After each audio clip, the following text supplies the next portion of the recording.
የሰው ልጅ ስልጣኔ እዚህ የደረሰው በብዙ መስዋዕትነት ነው። መስዋዕትነት ግን ጊዜና ገንዘብ ብቻ ሳይሆን ሕይወትን ሊያስከፍል ይችላል።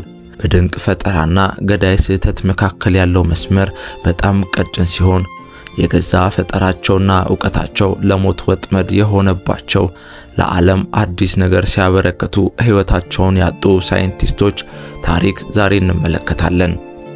ስቶክተን ረሽ አሜሪካዊ ሥራ ፈጣሪና ኢንጂነር ሲሆን በይበልጥ የሚታወቀው የኦሽን ጌት መስራችና ዋና ሥራ አስፈጻሚ በመሆን ነው። እንደ አውሮፓውያኖቹ አቆጣጠር በ1962 የተወለደው ረሽ ለአቪዬሽንና ለምርምር የተለየ ፍቅር ነበረው።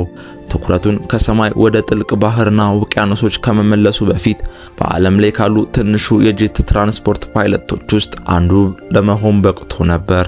የእሱ ራዕይ ድፍረት የተሞላው ነው።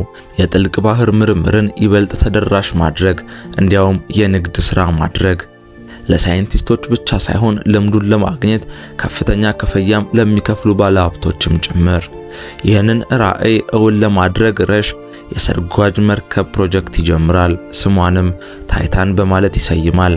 ታይታን 5 ሰዎችን ወደ ከፍተኛ ጥልቅ ወዳለው ማለትም ከባህር ጠለል በታች 4000 ሜትር ያህል ርቀት ላይ ወደሚገኘው የታይታኒክ መርከብ ፍርስራሽ ጭምር ለመድረስ ታልሞ የተነደፈ ትንሽና የሙከራ ጥልቅ ባህር መንኮራኩር ነበረች። ከተለመዱ ሰርጓጅ መርከቦች በተለየ ታይታን የካርቦን ፋይበር አካል የተጠቀመች ሲሆን ይህም ብረትና ቲታኒየም የተለመዱ በሆኑበት ዘርፍ አወዛጋቢ ምርጫ ነበር። ረሽ አዳዲስ የፈጠራ ግኝቶች ከተለመዱት የአሰራር ልምዶች መውጣትን እንደሚጠይቁ ያምን ነበር፣ ምንም እንኳን አደጋ ቢኖረውም። ሰኔ 18 ቀን 2023 ዓለም ሁሉ በጉጉት እየተመለከቱት ነው። ብዙዎች የፈሩትና የማይሞከር ያሉትን ይህን ጉዞ መጨረሻውን ለማየት ወደ ውቅያኖስ መውረድ ብቻ ቀረ። ታይታን ወደ ሰሜን አትላንቲክ ውቅያኖስ በመሄድ ወደ ጥልቅ መውረድ ጀመረች፣ ስቶክተን ረሽን ጨምሮ 5 ሰዎች በመርከቧ ውስጥ በመያዝ። ጉዞ ግን እንደታሰበው አልሄደለትም።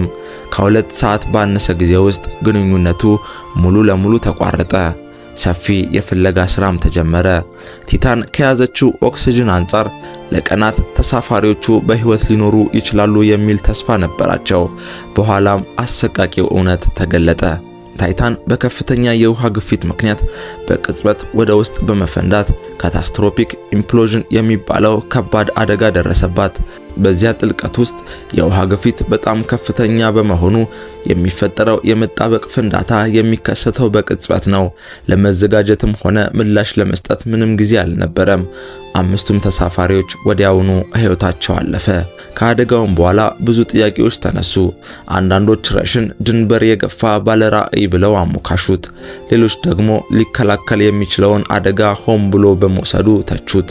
የስቶክተን ረሽ ታሪክ የታላቅ ህልም፣ የፈጠራና አወዛጋቢ ጉዳዮች ታሪክ ነው። የማይታወቀውን ዓለም የመመርመርን ኃይልና አደጋ የሚያስታውስ፣ ምክንያቱም በጣም ጥልቅ ባለው የውቅያኖስ ክፍል ውስጥ ለስህተት የሚሆን ምንም አይነት ቦታ የለም። ፓሪስ በ1912 ዓመተ ምህረት የአቪዬሽን ዘመን ገና እየፈካበት ያለበት ወቅት ነበር። የሰው ልጅ ሰማይን ለመቆጣጠርና እንደ ወፍ ለመብረር ያልማል። ነገር ግን ህልሞች ሁሉ ስኬታማ አልነበሩም። አንድ ሰው ግን ለዘመናት የቆየ ታላቅ ችግር የሚፈታ ሐሳብ እውን ለማድረግ ተነሳ። ሰው ከአውሮፕላን ላይ ቢወድቅ እንዴት አየር ላይ መንሳፈፍ ይችላል የሚል። ስሙም ፍራንዝ ራይሼልት ይባላል። ራይሼልት መሐንዲስ አልነበረም፣ አንድ ተራ ልብስ ሰፊ እንጂ። ነገር ግን በስራው ጥንቁቅ፣ በዓላማውም ጽኑ፣ በበረራ ህልም የታወረ ነበር። ሊለበስ የሚችል ፓራሹት ሰራ፣ ልክ እንደ ካፖርት የሚለበስ ነገር ግን ሰውየው ወደ ታች ሲወድቅ ተዘርግቶ እንደ ክንፍ የሚያገለግል። ራይሼልት ሲጠየቅ በድፍረት የኔ ፈጠራ የሰዎችን ህይወት ይታደጋል፣ ከአሁን በኋላ አብራሪዎች ከሰማይ ተከስክሰው አይሞቱም አለ። ነገር ግን የመጀመሪያ ሙከራዎቹ አልተሳኩም ነበር። ከህንፃዎች ላይ የሚወረወሩ አሻንጉሊቶች መሬት ላይ በኃይል ይጋጩ ነበር። ፓራሹቱም እንደታሰበው አይዘረጋም ነበር። ሆኖም ራይሼልት ችግሩ የፈጠራው ሳይሆን የሙከራው ቦታ እንደሆነ አመነ። ከፍታው ካነሰ ፓራሹቱ ለመዘርጋት ጊዜ ያገኝም ብሎም ደመደመ።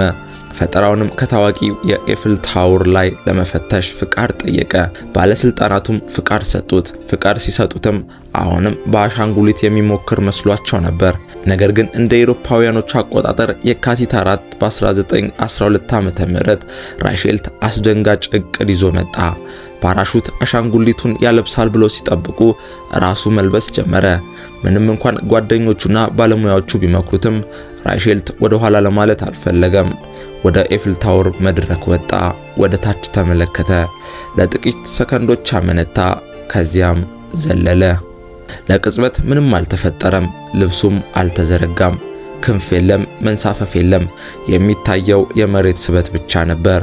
ፈጠራውና ድፍረቱ በዚያች ቀን ተለያዩ።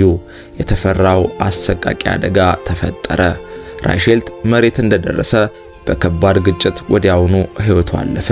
ይህ አሳዛኝ ሙከራ በወቅቱ በካሜራ የተቀረጸ ሲሆን ይህም በአቪዬሽን ታሪክ ውስጥ የመጀመሪያው በፊልም የተቀረጸ የሞት አደጋ ሆነ። ታላቁ ህልም በዚህ ሁኔታ ተደመደመ። ዛሬ ላይ ፓራሹቶች የብዙ ሰዎችን ህይወት ይታደጋሉ። ዘመናዊ ዲዛይኖች በሳይንሳዊ መንገድ የተሰሩና በሚገባ የተፈተሹ ናቸው። የራይሼልት ሐሳብ ሙሉ ለሙሉ ስህተት አልነበረም፣ ነገር ግን ጥንቃቄ ጎደለውና ያልበሰለ ነበር እንጂ። አዳዲስ ግኝቶች ብዙውን ጊዜ በታላቅ ድፍረትና በአሰቃቂ ጥፋት ሊያልፉ ይችላሉ። የእነሱ አንድ የድፍረት እርምጃ እታች ላሉ መንገደኞች ትልቅ በር ከፋች ሆኖ የብዙዎችን ህይወት አትርፏል። ቪዲዮውን ከወደዳችሁት ላይክ፣ ሼር እና ሰብስክራይብ በማድረግ አበረታቱኝ። እስካሁን አብራችሁኝ ስላላችሁ ከልብ አመሰግናለሁ። እወዳችኋለሁ። ሰላም።